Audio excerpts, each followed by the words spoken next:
So friends, start करते हैं अपना lecture after discussing the variety of trading and not for profit concept. जो भी पार्ट बच्चों मैं आपके सामने यहाँ पे डिस्कस करने जा रहा हूँ that is all about goodwill and profit और लॉस। तो बच्चों पहले ये देखेंगे गुडविल। आप मुझे बताओ आज तक आपने ये गुडविल वर्ड सुना है कि नहीं सुना है? आपने आज तक कभी वर्ड गुडविल सुना है कि नहीं सुना है? बोलो। आपने सुना होगा ना, अरे यार उसका गुडविल बहुत अच्छा है, या फिर वो दुकान का गुडविल बहुत अच्छा है, या फिर वो कॉलेज का गुडविल बहुत अच्छा है, या फिर फॉर एग्जांपल वो कंपनी का गुडविल बहुत अच्छा है। तो आपने आपके डे टू डे लाइफ में गुडविल ये वर्ड बहुत बार सुना, बराबर है। बट सर अकाउंट में क्या गुडविल का मीनिंग सेम है क्या? तो अकाउंट में गुडविल का मीनिंग है, जैसे फॉर एग्जाम्पल आप मुझे बताओ कि चितले का भाकरवड़ी, आप सुनते हो कि नहीं सुनते हो? चितले का भाकरवड़ी, राइट। तो जैसे चितले नाम सुना, जैसे आप भाकरवड़ी बोलते हो आपके दिमाग में नाम चितले आता है, it's goodwill. Getting what I am saying, right. जैसे आप सतारा में होटल के नाम लेते हो, अगर जिसको ढाबा पसंद है, आपने अगर नाम सुना कंस है तो इट्स गुडविल। आपने अगर नाम सुना अच्छे होटल्स मिले, इट्स गुडविल। तो गुडविल क्या है बच्चों? Goodwill is a fame, right. But accountancy में फेम वेम सब सेकेंडरी है। अकाउंट में, बुक कीपिंग में गुडविल किसको कहा जाएगा? रेप्यूटेशन को। बिजनेस की एक रेपुटेशन होती है क्या बच्चों? हाँ, उनकी रेपुटेशन अच्छी है, मतलब उनको यार उनका गुडविल अच्छा है, मतलब उनकी रेपुटेशन अच्छी है। बट हमारे बुक कीपिंग एंड अकाउंटेंसी में बिजनेस की रेपुटेशन है, ओके, रेपुटेशन है, पर सिर्फ रेपुटेशन होने से क्या होने वाला नहीं बच्चों। As per our book keeping and accountancy, goodwill मतलब reputation of the business valued in terms of money. मतलब आपके बिजनेस की रेप्यूटेशन अगर आप मॉनिटरी टर्म में वैल्यू कर सकते हो तो देन आप उसको गुडविल कहेंगे। समझ में आया बच्चों? सर मतलब आप ये बोलने की कोशिश कर रहे हो कि अगर हमारे बिजनेस रेपुटेशन को हम मॉनिटरीली वैल्यू कर सकते हैं तो it is goodwill? Yes, as per book keeping and accountancy. Getting what I am saying? अब ध्यान देना, गुडविल स्टार्ट करने से पहले मैं आपको अकाउंट की दो दूसरी चीजें पढ़ाता हूं बच्चों। अकाउंट में जो एसेट्स होते हैं ना, एसेट्स वो दो तरीके के होते हैं। आप बोलेंगे सर फिक्स करें, नहीं, एसेट के टाइप्स हम देखेंगे। पर बच्चों अकाउंट्स में कुछ एसेट होते हैं टेंजिबल, कुछ एसेट क्या होते हैं बच्चों? टेंजिबल। और कुछ एसेट क्या होते हैं? इनटेंजिबल। सर मतलब फॉर एग्जांपल बच्चों, आपके बिजनेस में फर्नीचर है, आपके बिजनेस में मशीनरी है, आपके बिजनेस में कंप्यूटर है, आपके बिजनेस में बिल्डिंग है। बच्चों क्या मशीनरी, कंप्यूटर, बिल्डिंग, लैंड को आप देख सकते हो? यस और no? Can you see machinery? Can you see land? Can you see vehicle? Sir yes. Can you touch them? क्या आप मशीनरी को टच कर सकते हो? क्या आप लैंड को टच कर? Yes sir. So the assets which can be seen and which can be touched are tangible asset। कि जो एसेट को आप देख सकते हो, जो एसेट को आप टच कर सकते हो, will be called as a tangible asset। पर बच्चों बिजनेस में कुछ ऐसे होते हैं वो टेंजिबल नहीं होते। सर मतलब ना आप उसको देख सकते हो, ना आप उसको टच कर सकते हो, can not be seen, can not be touched, but they exist, but वो है। फॉर एग्जाम्पल बच्चों, गुडविल ऑफ चितले उद्योग समूह। बच्चों आप मुझे बताओ, जैसे लैंड दिखती है वैसे गुडविल दिखता है क्या? जैसे लैंड दिखती है वैसे गुडविल दिखता है क्या? जैसे फर्नीचर को आप टच कर सकते हो वैसे गुडविल को आप टच कर सकते हो क्या? मतलब इन शॉर्ट बच्चों, गुडविल ना दिखता है ना हम उसको टच कर सकते, it can not be seen, it can not be touch. फिर भी बच्चों वो एग्जिस्ट करता है कि नहीं करता है? फिर भी वो एग्जिस्ट करता है कि नहीं करता है? तो हमारे बिजनेस की ऐसी सारी एसेट जिसको ना हम देख सकते ना हम टच कर सकते, फिर भी वो एग्जिस्ट कर दिए, all those assets will be called as an intangible asset. इन सारी एसेट को हम क्या कहेंगे? Intangible asset. तो क्या आप सब लोगों को इनटेंजिबल एसेट का मतलब क्लियर हो गया? राइट और wrong? Getting? So assets that can be seen and touched is called as a tangible asset, and assets which cannot be seen, which cannot be touched will be called as an intangible. जिस asset को ना आप देख सकते हो ना आप touch कर सकते हो बट फिर भी वो है जिसको आप सिर्फ फील कर सकते हो, जैसे गुडविल आप फील कर सकते हो ना, जैसे चित्तले का नाम होता है गुडविल है, कुछ मजा है उसके गुड। ये सुनो, जैसे आप मर्सिडीज कंपनी नाम सुनते हो, जैसे कि आज भी मान लो तीन अच्छे कंपनीज हम कंपेयर करते हैं, एक साइड में मर्सिडीज, एक साइड में बीएमडब्ल्यू, एक साइड में ऑडी। बच्चों आज भी मर्सिडीज के लिए कुछ एक अलग सोच जाती है कि नहीं जाती? अनडाउटेडली बीएमडब्ल्यू और ऑडीज की भी कार बहुत अच्छे हैं। बच्चों मर्सिडीज के लिए एक अलग एग्जिस्टेंस है कि नहीं? Getting what I am trying to say? समझ पा रहे हो मैं क्या बोलने की कोशिश कर रहा हूँ? सबको गुडविल का मीनिंग क्लियर हुआ? पक्का? So goodwill is a reputation of the business expressed in terms of money. Goodwill क्या है? बिजनेस रेपुटेशन है जो आप मनी टर्म्स में एक्सप्रेस कर सकते हैं, जिनमें इनटेंजिबल एसेट का एक और एग्जांपल, जैसे आपको पता है बिजनेस के पेटेंट होते हैं, पेटेंट कॉपीराइट होता है, बताइए बिजनेस का बच्चों? पेटेंट, अब पेटेंट को आपने देखा है क्या? बट पेटेंट हम यूज करते कि नहीं करते? इन्वेंशंस, कॉपीराइट, ट्रेडमार्क, ऐसे ऐसे कई सारे एग्जांपल्स हैं। Are you getting my point? पक्का? That's it. So goodwill may be described as an aggregate of those intangible attributes. Intangible attribute मतलब क्या? जो दिखते नहीं है, which contribute to its superior earning capacity or a normal return investment. आप पूछो तो बच्चों, अगर आप आपके बिजनेस में जितना नॉर्मल प्रॉफिट अर्न कर सकते हो, स्टेटमेंट थोड़ा सा टेक्निकल है, आप आपके बिजनेस में जितना नॉर्मल प्रॉफिट अर्न कर सकते हो, गुडविल की वजह से आपका प्रॉफिट अर्निंग कैपेसिटी बढ़ेगा कि नहीं बढ़ेगा? गुडविल की वजह से आप ज्यादा प्रॉफिट अर्न करोगे कि नहीं करोगे? जैसे मान लो मेरे बिजनेस का नॉर्मल अर्निंग कैपेसिटी 20% है, कि अगर मैं 1 करोड़ लगाऊंगा ना तो मैंने 20 लाख कमाने चाहिए। बट जब बच्चों मेरा मार्केट में गुडविल आता है ना, तो 1 करोड़ पे जो मैंने 20 लाख कमाने चाहिए थे ना, अब मैं 1 करोड़ पे बच्चों 30 लाख कमा सकता हूँ। क्यों? बिकॉज एडिशनल प्रॉफिट देने का काम कौन कर रहा है? मेरा गुडविल कर रहा है। समझ में आ रहा है कि नहीं आ रहा है? जैसे पुणे में आप देखते हो कल्याण बेले, राइट और रॉन्ग? राइट और रॉन्ग? जैसे सतारा में आप देखते हो, सतारा के बच्चों मान लो कंदी पेड़े, राइट और रॉन्ग? ये अपने को एक्स्ट्रा अर्निंग करवा के देंगे कि नहीं देंगे बिजनेसमैन को? तो that is goodwill. I hope आपको गुडविल का मीनिंग क्लियर हुआ है क्या? सो सर गुडविल कहां से आ सकता है? देखो बच्चों, गुडविल किससे क्रिएट होगा? ऐसा कुछ नहीं। Goodwill may be created out of an number of things, right? अभी फॉर एग्जाम्पल चलो अपना एग्जाम्पल लेते हैं। अब फॉर एग्जाम्पल हम देखते हैं कि सर अपने एकेडमी का गुडविल कैसे क्रिएट हो सकता है। तो बच्चों अपने एकेडमी का गुडविल क्रिएट होने के अलग अलग रीजन हो सकते हैं। मान लो किसी फैकल्टी का टीचिंग होगा, मान लो अपने क्लास के फॉर एग्जांपल पॉलिसीज होंगे, तो गुडविल कहाँ से भी क्रिएट हो सकता है। जैसे फॉर एग्जांपल किसी को मेरा टीचिंग पसंद होगा, किसी को मैम का टीचिंग पसंद होगा, तो वहां से गुडविल क्रिएट हो सकता है। किसी को अपने पॉलिसीज पसंद होंगे, किसी को अपने इथिक्स पसंद होंगे, किसी को अपने डिसिप्लिन। पक्का बताना बच्चों, एग्जैक्ट लिमिट। किसी को रिजल्ट से अपना गुडविल दिखता होगा, तो गुडविल दिखने के और क्रिएट होने के कई सारे तरीके हैं, राइट? हमारे हाथ में क्या है?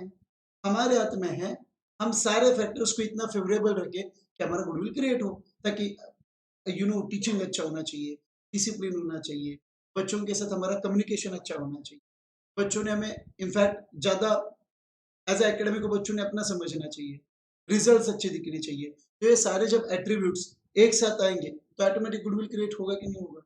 तो गुडविल, अभी फॉर एग्जाम्पल कोई होटल का गुडविल कैसे क्रिएट होगा? तो होटल भी गुडविल क्रिएट कैसे होता है? एक उसका एम्बियंस अच्छा होगा, या फिर उसकी फूड की जो टेस्ट है वो अच्छी होगी, या फिर वहाँ पे हाइजीन बहुत अच्छा होगा।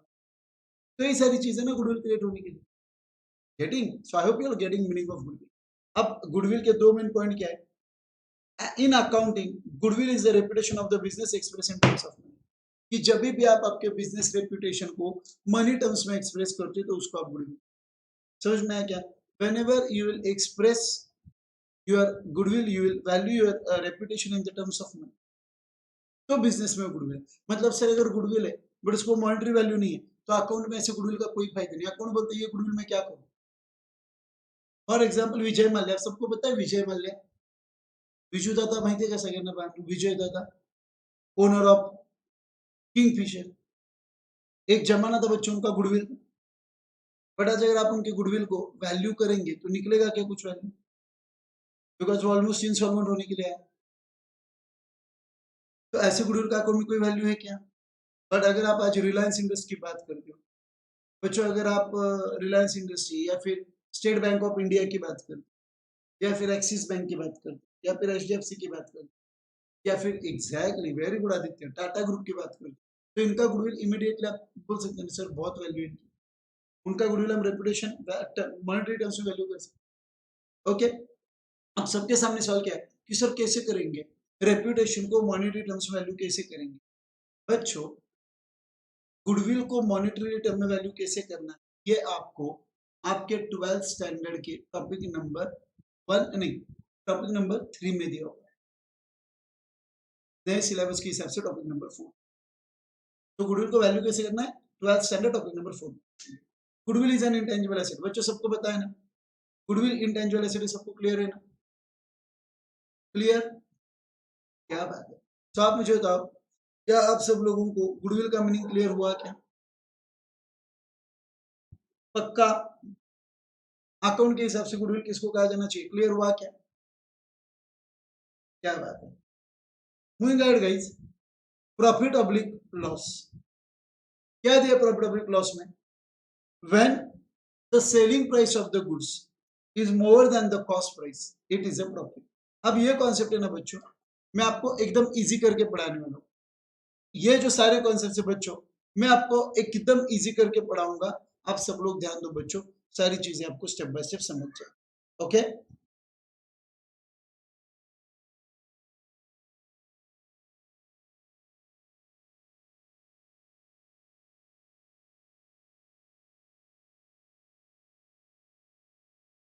I will share my alternate screen with all of you,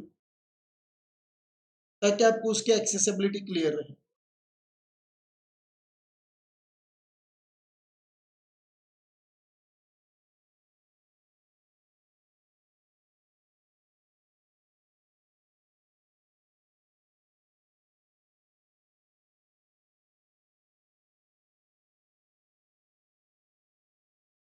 okay बच्चों, ट्राई टू अंडरस्टैंड। पहला है प्रॉफिट, दूसरा है लॉस, तीसरा है रेवेन्यू, तीसरा इनकम एंड फोर्थ रेवेन्यू।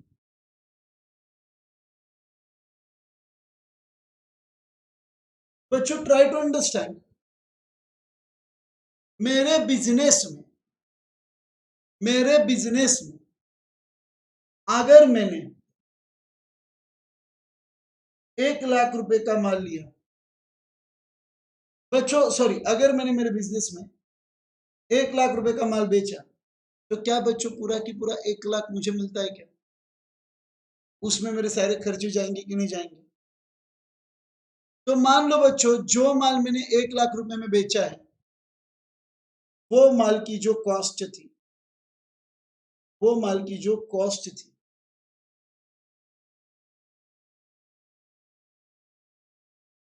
अगर वो माल की कॉस्ट 90,000 थी, अगर वो माल की कॉस्ट 90,000 थी, तो क्या आप बोलेंगे कि सर मुझे 10,000 का प्रॉफिट हो।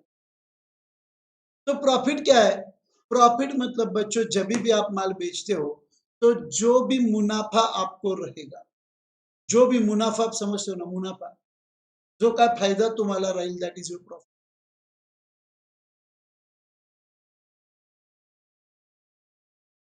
सो अगर सेल्स 1 लाख का है और अगर आपने 90,000 रुपए का माल बेच, अगर आपने 90,000 रुपए का माल का कॉस्ट लगाया है, मतलब अगर आपके लिए कॉस्ट 90,000 है, तो sir what additional you are going to earn is 10,000, so 10,000 will be profit for, have you all understood. तो 1 लाख रुपए का माल जब आप 90,000 रुपए में बेचेंगे, तो जो 10,000 आपके हाथ में रहेगा, that have you all understood? पक्का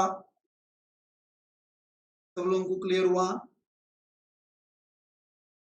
लॉस, बच्चों आप मुझे बताओ, मान लो सेल्स 1 लाख का ही है, बट जो माल मैंने 1 लाख रुपए में बेचा, अगर उसकी कॉस्ट मेरे लिए 1,20,000, मतलब जो टोटल कॉस्ट मेरे लिए 1,20,000 थी माल की, वो अगर माल मैंने 1 लाख रुपए में बेचा, तो क्या बच्चों मुझे 20,000 रुपए का लॉस हुआ क्या? आप सब लोग कॉमर्स स्टूडेंट हो, कॉमर्स में आए हो, मतलब आपको प्रॉफिट लॉस समझता है, ये सर नो?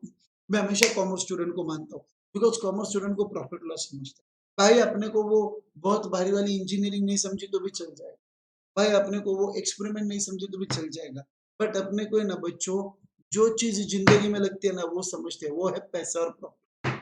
बराबर है बच्चों? राइट? भाई वो एरोप्लेन कैसे चलता है, राइट, मशीन्स कैसे चलती है, मुझे कोई लेना देना नहीं, मुझे लेना देना मैं प्रॉफिट कैसे कमाऊं, दैट्स इट, फैक्ट है कि नहीं लाइफ का? इसका मतलब ये नहीं कि मैं किसी को गलत बोल रहा हूँ, अंडर एस्टिमेट कर रहा हूँ, बट अपने को प्रॉफिट समझता, इसमें मुनाफा हो रहा, क्या हो रहा, बात खत्म। राइट और रॉन्ग? नहीं हो रहा, बात खत्म। So have you all understood the difference between profit and loss? क्या आप सब लोगों को बच्चों प्रॉफिट और लॉस का डिफरेंस क्लियर हो गया क्या? क्या आप सब लोगों को प्रॉफिट मतलब क्या समझ गया क्या? क्या आप सब लोगों को लॉस मतलब? यस और no? If yes, let's start with बच्चों, व्हाट इज इनकम? इनकम क्या है? अब कितने सारे लोगों को प्रॉफिट और इनकम सेम लगता है, बताओ? How many of you think सिर्फ प्रॉफिट मतलब ही इनकम है, इनकम मतलब ही प्रॉफिट है? बच्चों always remember, there is a difference between income and profit, और इनकम में बड़ा सर क्या? बच्चों आप मुझे बताओ, ध्यान दो, अगर आप बिजनेस करते हो, अगर आप बिजनेस करते हो, चलो एक काम करते हैं, पहले प्रॉफिट लॉस पढ़ लेते हैं, फिर मैं आपको इनकम रेवेन्यू के ऊपर लेके आता हूँ, मतलब वो अपने लिए भी थोड़ा सा इजी रहेगा। ओके, प्रॉफिट और loss, when the selling price of goods is more than its cost price, अगर आपका सेलिंग प्राइस आपके कॉस्ट प्राइस से ज्यादा है तो then it is a profit. बच्चों आप मुझे बताओ, प्रॉफिट के ऊपर अधिकार किसका है? फटाफट बताओ, प्रॉफिट के ऊपर अधिकार किसका है? ओनर का होगा क्या? प्रॉफिट अर्न करेगा बिजनेस, बट उस प्रॉफिट को एंजॉय कौन करेगा? ओनर करेगा। अगर आप बिजनेस करके आपके बिजनेस से प्रॉफिट किया तो आप उसको एंजॉय करेंगे कि नहीं करेंगे? अब ध्यान देना बच्चों, बहुत टेक्निकल है, थोड़ा सा समझना। मान लो बच्चों आपने बिजनेस स्टार्ट किया और आपने बिजनेस में 1 लाख रुपए इन्वेस्ट किए। बच्चों आपने बिजनेस में इन्वेस्ट कितने किए? 1 लाख रुपए। अब ये amount business point of view से बिजनेस आपको देने वाला है क्या? ये 1 लाख रुपया बिजनेस पॉइंट ऑफ व्यू से बिजनेस आपको देने वाला है? यस और नो? ये 1 लाख रुपया बिजनेस आपको देने वाला है? यस सर, ऑब्वियसली ये 1 लाख रुपया बिजनेस आपको देगा। अब मुझे बताओ, अभी आपने जो प्रॉफिट अर्न किया है, अभी आपने जो मान लो प्रॉफिट अर्न किया है, वो है आपका, बट है कहाँ पे? प्रॉफिट है आपका, बट कहाँ पे अभी वो? आपने उठाया कि बिजनेस में ही है? प्रॉफिट अर्न हुआ है, उसके ऊपर अधिकार आपका ही है, बट अभी तक वो प्रॉफिट आपने लिया है कि आपके बिजनेस में ही है? वो प्रॉफिट बिजनेस में ही है। तो आप अब मुझे बताओ, अगर आपने बिजनेस में 1 लाख रुपया लगाया था और अगर आपने इस ईयर में 20,000 रुपए का प्रॉफिट अर्न किया, तो ईयर के एंड में आप बिजनेस से क्या कहेंगे? देख भाई मैंने तेरे में 1 लाख रुपए इन्वेस्ट किया था और इस ईयर मुझे 20,000 का प्रॉफिट हुआ है, तो ईयर के एंड में बिजनेस में आपका जो टोटल अमाउंट है वो 1,20,000 दिखेगा कि नहीं? ईयर के एंड में बिजनेस में जो आपका टोटल अमाउंट 1,20,000 थी। आज समझ रहे हो मैं क्या समझाने की कोशिश कर रहा हूँ? मतलब आपको ऐसे नहीं लगता हर एक साल हम जितना भी प्रॉफिट अर्न करेंगे वो मेरे कैपिटल को बढ़ाता जाएगा? बिकॉज प्रॉफिट रहेगा बिजनेस में, बट अधिकार हमारा रहेगा, तो हम बिजनेस को कहेंगे तेरे को ऑलरेडी बिजनेस एंटिटी कॉन्सेप्ट याद है? याद है business entity? Me and my business are two different. तो बिजनेस को मैंने 1 लाख दिए और बिजनेस में मेरा 20,000 का प्रॉफिट, मैंने बिजनेस सीखा, अब तो मेरे को कुल मिला के 1,20,000 देगा, तो कैपिटल में मेरा प्रॉफिट ऐड हुआ नहीं हुआ? Have you all understood why they have mentioned that profit increases the capital of the business? Profit business का कैपिटल बढ़ाता है। क्या आप सब लोगों को क्लियर हो गया बच्चों? why business increases the capital? Have you all understood guys? Sure, पक्का,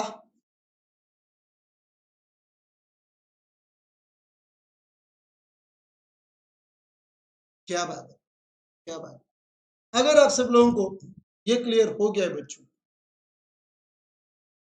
तो एग्जाम्पल, अगर 50,000 का माल मैंने बेचा है और अगर माल की कीमत 30,000 है, तो क्या मुझे प्रॉफिट 20,000 हुआ क्या? So if the goods are sold for 50,000, of which cost is 30,000, profit will be 20,000. सबको क्लियर है? Moving ahead, loss. When the cost price of the goods is more than its selling price, it is a loss. अगर बच्चों आपने आपके माल की cost price से कम price में माल को बेच दिया, जैसे कि आपने अगर 50,000 का माल 60,000 में बेचा, जो माल 60,000 रुपए का था, सॉरी, अगर वो आपने 50,000 रुपए में बेचा, तो आपने 10,000 रुपया लॉस किया कि नहीं?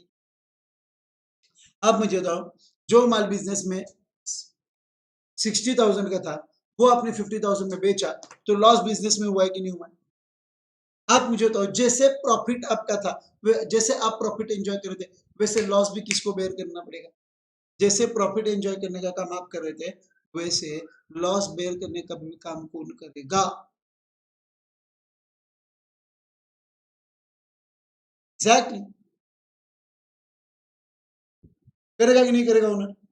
अब मुझे बताओ, लॉस हुआ कहां पे? लॉस हुआ कहां पे? एग्जैक्टली, सर लॉस बिजनेस में। अब बिजनेस क्या कहेगा, देख भाई जैसे प्रॉफिट तेरा होता ना, वैसे लॉस भी तेरा। फिर उन्होंने क्या भाई क्या करेगा? बिजनेस ने कहा, देख तूने मेरे में 1 लाख रुपए इन्वेस्ट किया था ना, अब बिजनेस में 10,000 का लॉस हुआ ना, अब मैं तुझे दे तो 1 लाख नहीं दूंगा, 10,000 लॉस जो बिजनेस में हुआ है वो तुझे बेयर करना पड़ेगा। अब मैं तुझे सिर्फ रिपे कर दे 90,000 रुपए। मतलब लॉस आपने कैपिटल किया या नहीं किया? लॉस अपने कैपिटल में किया या नहीं किया? लॉस ने कैपिटल को कम करने का काम किया कि नहीं किया? जैसे प्रॉफिट कैपिटल को बढ़ाता है, वैसे लॉस कैपिटल को क्या करेगा? कम करेगा। लॉस कैपिटल को क्या करेगा? कम करेगा। Have you all understood guys? सब लोगों को समझ में आ गया क्या? पक्का? 100%? क्या बात है। So loss decreases the capital of the business. Loss की वजह से बिजनेस का कैपिटल कम होगा। अगर आपने 60,000 का माल 50 में बेचा, तो loss will be 10,000। If you have understood the meaning of profit and loss, तो फिर हम आगे बढ़ते हैं। बोलो, पक्का?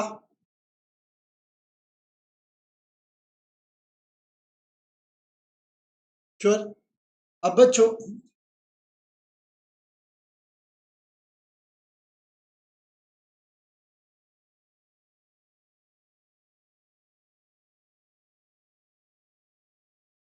अब ध्यान दो, दो कॉन्सेप्ट बच्चे, इनकम एंड रेवेन्यू।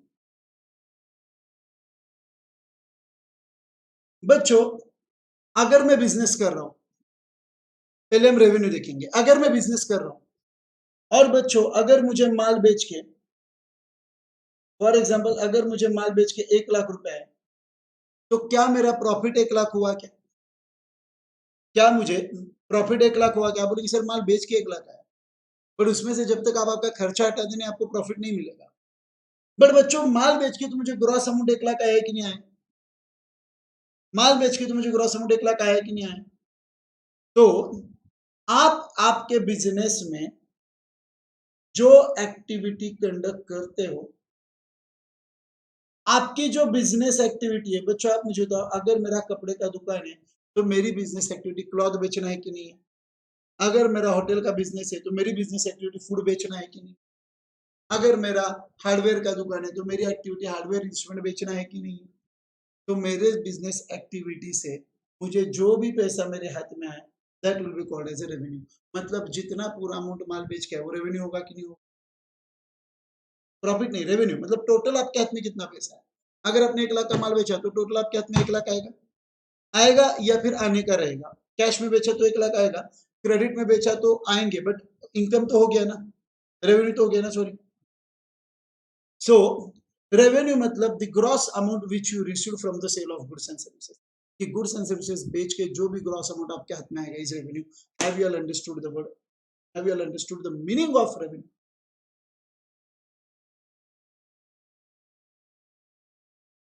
पक्का? ओके। फिर आप मुझे बताओ, प्रॉफिट मतलब जो अपने हाथ में बचा, एंड रेवेन्यू मतलब माल बेच के जो भी सारा पैसा है। तो क्या आप सब लोगों को पहले प्रॉफिट और रेवेन्यू का डिफरेंस क्लियर हो गया है क्या? बहुत टेक्निकल है। प्रॉफिट और रेवेन्यू का डिफरेंस आप सब लोगों को क्लियर हो गया बच्चों? What exactly is the difference between profit and revenue? Have you understood? And now what is income? बच्चों, जब हम बिजनेस करते हैं तो हमें माल बेच के तो पैसा आएगा ही आएगा। Revenue from sales of goods and services. जब हम माल बेचते हैं तो हमें माल बेच के भी तो पैसा आएगा कि नहीं आएगा? Revenue from sales of goods and services, yes और नो? मतलब ये 1 लाख, एग्रीड? बट बच्चों, जब हम बिजनेस करते हैं तो मान लो हम बैंक में एफडी रखेंगे, उस एफडी के ऊपर मुझे इंटरेस्ट मिलेगा, यस और नो? अगर मैंने बैंक में कोई फिक्स डिपॉजिट की थी तो क्या बैंक वाले मुझे इंटरेस्ट देंगे क्या? भाई वो भी तो मेरे बिजनेस में आ रहा है। अगर मैंने कोई शेयर में पैसा इन्वेस्ट किया था तो क्या मुझे उसके ऊपर डिविडेंड मिलेगा क्या? अगर मैंने कोई भी पैसा शेयर में इन्वेस्ट किया था तो क्या मुझे उसमें डिविडेंड मिलेगा क्या? Are you all getting what I am trying to say guys? आप समझ भी पा रहे हो मैं क्या समझा? सो बिजनेस में जो भी टोटल पैसा आ रहा है, माल बेच के पैसा आया, बैंक में एफडी की थी उसके ऊपर का इंटरेस्ट मिला, शेयर में पैसे इन्वेस्ट किए थे उसके ऊपर का डिविडेंड मिला, ये सारी चीजें बच्चों जो मेरे बिजनेस में आ रही थी, don't you don't you think ये मेरे बिजनेस में आने वाला टोटल इनकम है? और इसीलिए मैं उसको समझा। इनकम क्या, रेवेन्यू क्या और प्रॉफिट क्या? रेवेन्यू मतलब प्योरली माल बेच के हुआ पैसा। इनकम मतलब माल सर्विस बेच के हुआ पैसा, साथ में बैंक से इंटरेस्ट आया, शेयर पे डिविडेंड आया, डिवेंचर पे इंटरेस्ट आया, किसी ने कमीशन दिया। भाई जो भी आ रहा है इनकम में डाल दे, जो भी आ रहा है इनकम में डाल दे। Is it okay guys? Is it okay? पक्का? 100%? So have you all understood the concept of income? आप सब लोगों को इनकम कॉन्सेप्ट पता चला? नाउ यू टेल मी, आपको प्रॉफिट लॉस इनकम और रेवेन्यू का फर्क पता? प्रॉफिट लॉस इनकम और रेवेन्यू का फर्क सबको क्लियर हो गया? पक्का? All right. तो गुडविल खत्म, तो income. Income is a revenue arising as a result of business transaction. Business transaction मतलब माल बेच के, सर्विस बेच के पैसा। साथ में it is an amount receivable और realise from services provided and earning from interest, dividend, commission etcetera. Interest से पैसा आया, डिविडेंड से पैसा आया, कमीशन से पैसा आया, तो ये सारी चीजें भी मेरे इनकम में काउंट होगी। ये सारी चीजें भी मेरे इनकम में, समझ गया? And revenue, revenue means a business activity से आपने जो भी अर्न किया, sale of goods and services से आपने जो भी इनकम अर्न किया, नॉर्मल बिजनेस एक्टिविटी से। मतलब फॉर एग्जांपल अगर मैं क्लॉथ मर्चेंट हूँ तो मेरी नॉर्मल बिजनेस एक्टिविटी क्या है? क्लॉथ बेचना है ना। अगर मैं क्लॉथ मर्चेंट हूँ तो मेरी नॉर्मल बिजनेस एक्टिविटी क्या है? क्लॉथ बेचना है ना। तो क्लॉथ बेच के हुआ पैसा मेरा रेवेन्यू बनेगा। फिर सर बैंक से, बैंक के एफडी के ऊपर मिला हुआ इंटरेस्ट, शेयर पे मिला हुआ डिविडेंड, ये मेरा नॉर्मल बिजनेस एक्टिविटी नहीं है। तो अगर मुझे वो भी इंक्लूड करना है तो मुझे इनकम में लेना पड़ेगा। रेवेन्यू में सिर्फ आप आपके नॉर्मल बिजनेस एक्टिविटी से, मतलब अगर मैं क्लॉथ मर्चेंट हूँ तो कपड़ा बेच के जो भी रेवेन्यू मैं अर्न करूंगा, दैट जो भी पैसा मेरे पाएगा, दैट विल बी मेरे पे। Have you all understood?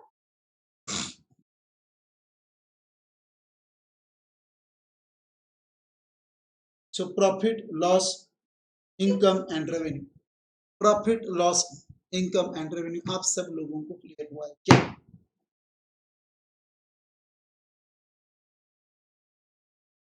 Profit loss income and revenue आप सब लोगों को क्लियर हुआ है क्या?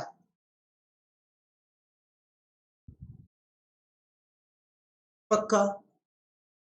डाउट है बिंदास पूछो बच्चों, I am ready to guide you. But देखो, एक बार पढ़ लिए, कोई भी कोई भी बंदा आपको पूछे, आपको पूरा फर्क एक्सप्लेन करने आना चाहिए। ये प्रॉफिट, ये लॉस, ये इनकम, ये revenue, that's it. Dividend, Ishan बेटा आपको पता है आप कंपनी के शेयर्स में पैसा इन्वेस्ट कर सकते हो, यू नो ना। हम कोई भी कंपनी के शेयर्स में पैसा इन्वेस्ट कर सकते हैं, यस और नो? तो बेटा जब हम कोई भी कंपनी के शेयर्स में पैसा इन्वेस्ट करते हैं तो जैसे बैंक में अगर हमने एफडी में पैसा लगाया तो बैंक हमें इंटरेस्ट देगी क्या? वैसे कोई भी कंपनी के अगर हम शेयर परचेस करते हैं तो कंपनी अपने प्रॉफिट का छोटा सा हिस्सा बोल के आपको डिविडेंड दे सकती है, ठीक? बट जब भी मैं आपको शेयर रिलेटेड पढ़ाऊंगा मैं आपको एक अलग कॉन्सेप्ट में पढ़ाऊंगा, मैं आपको प्रैक्टिकली पढ़ाऊंगा, आपकी सिलेबस में नहीं। बट कभी ना कभी जब मैं ऐसे ही कुछ सेशन लेता हूँ जिसमें मैं पढ़ाई रिलेटेड नहीं, प्रैक्टिकल वर्ल्ड की चीजें आपको पढ़ाता हूँ, तब मैं आपको और बताऊंगा क्या importance. Okay, so first of all tell me whether you all understood the meaning of goodwill, meaning of profit, meaning of loss, meaning of income, meaning of revenue. So then in tomorrow's lecture we'll discuss the types of assets and liability. कल के lecture में हम assets and liabilities के type immediately discuss करेंगे। Sure? पक्का? क्या बात है बच्चों? That's it then. इमीडिएटली आपका एसपी का भी लेक्चर होगा। ओके, इस संडे एक्चुअली मैंने आपके लिए एक अलग सेशन प्लान किया था जो मैं आप बच्चों को दिखाना चाहता था। Okay, but out of my priorities मैंने आज आपका लेक्चर लिया। वेडनेसडे के दिन मैं वो सेशन आपके लिए यहाँ पे रखूंगा। ओके, तो आप उसको अटेंड करें, राइट? डेफिनेटली। क्यों करना, क्या करना, ये उसके बाद में पता चलेगा। Clear? Okay. And where as your offline lectures are concern, मैंने आपको बोला है official declaration will be on 1 October. Official declaration हम 1 अक्टूबर को करेंगे। ओके, क्या करना है? That's it guys, ma'am will continue with